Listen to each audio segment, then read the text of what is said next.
classic and a feisty drama played out on Capitol Hill this afternoon. Outraged lawmakers confronted the disgraced government officials accused of wasting nearly $1 million of your tax money. CNN senior congressional correspondent Dana Bash was at today's hearing on the scandal at the General Services Administration, or the GSA.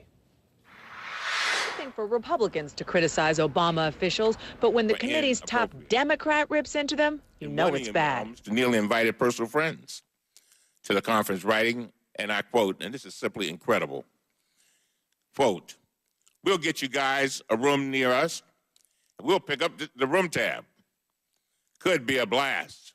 Why not enjoy it while we have it and while we can? Ain't going to last forever." End of quote. Well, Mr. Neely, it stops now. Mr. Neely is Jeff Neely, the GSA official who organized the now infamous lavish 2010 Las Vegas conference, costing taxpayers more than $800,000. Thanks to a committee subpoena, he showed up but wouldn't answer questions. Mr. Chairman, on the advice of counsel, I respectfully decline to answer based upon my Fifth Amendment constitutional privilege. With cameras rolling. Did you attend the 2010 Western Regional Conference? House GOP Chairman Darrell Issa still asked half a dozen questions.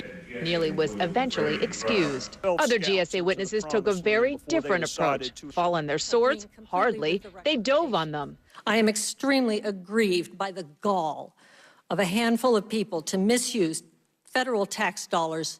Martha Johnson was GSA administrator, forced to resign 2 weeks ago. She was briefed 11 months ago on conference excess, including Neely's role, but suggested she needed the final report to take disciplinary action. I personally apologize to the American people. I will mourn for the rest of my life the loss of my appointment. Much of the focus was on the man who left, Jeff Neely. Lawmakers grilled Johnson on why she still gave him a $9,000 bonus. And you gave him a $9,000 bonus. It just seems almost unthinkable. Despite the apologies, this fiery forum allowed lawmakers to express outrage. The senior executives were entitled to bonuses. I apologize. I did not mean entitled. Oh, I think you did mean entitlement. A central Republican question is whether the White House knew about all this and sat on the information. Under pressure and visibly uncomfortable, the GSA chief of staff revealed he did brief the White House some 11 months ago.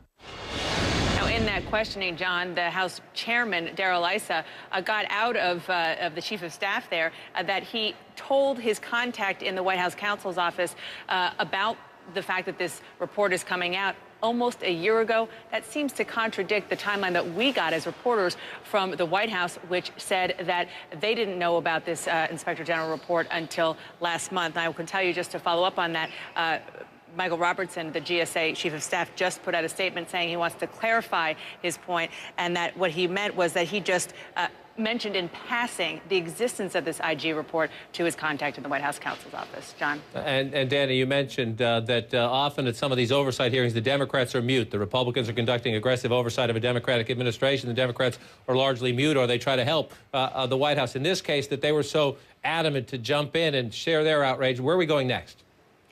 Where we're going next is more hearings like this. And to that point, not just in the House where Republicans are in charge, but also in the Senate. Two hearings are going to be this week in the Senate.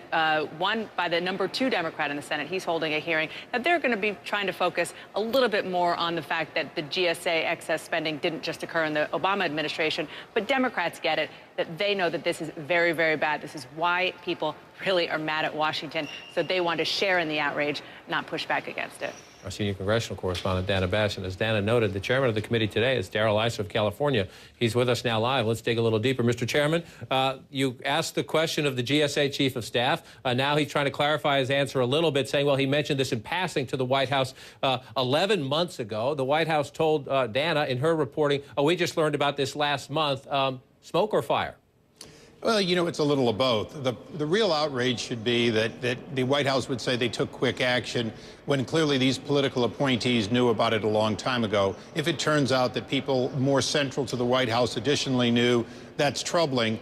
But let's understand, the most important thing that you saw on a bipartisan basis today is a recognition that there's huge amounts of waste and excess that is built up within the federal system that needs to be wrung out. And until we wring that out, we cannot continue to come back with larger and larger budgets, asking the American people, and for that matter, the creditors of our debt, to pony up more money. Very clearly, this is just the tip of the iceberg. And so help me, if it's the tip of the iceberg, help me. You have Mr. Neely, who is inviting his friends who knew what he was doing. Come in, I'm bad, but what the hell, you know, let's do it while we can until we get caught. It seemed to be what he was saying. And he gets a bonus. How does that happen?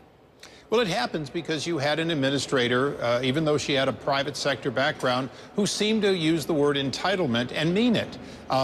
You know, these bonuses are over 97% delivered to these individuals, meaning that a bonus will not be earned, but in fact expected.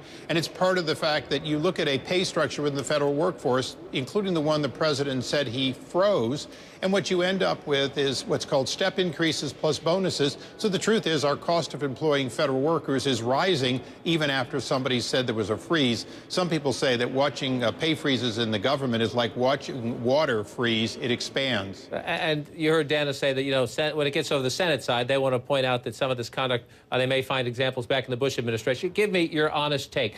Is this a bureaucratic culture of corruption? Is it any worse, any different with a Democratic president, or is this a long-time festering nightmare? Bureaucracies tend to grow and to brag about their growth based on how many individuals they have and how much money they spend. So there's no question every administration faces the natural growth of a bureaucracy. Some administrations, like the Reagan administration, famously were able to make cuts.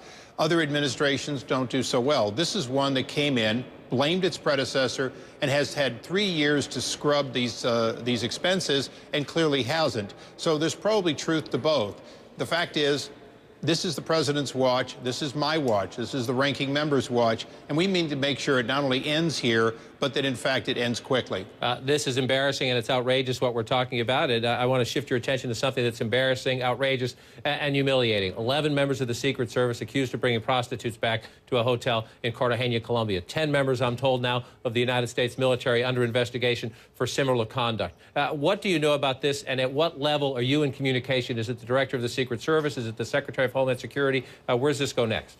Well, I met with the director today and got his assurances that we'd have an open and transparent policy, being able to see what he's doing in the way of discovery and then ultimately corrective action. This is an organization with a great history, a history of being disciplined. He was shocked at it. I'm shocked at it. The American people are shocked at it.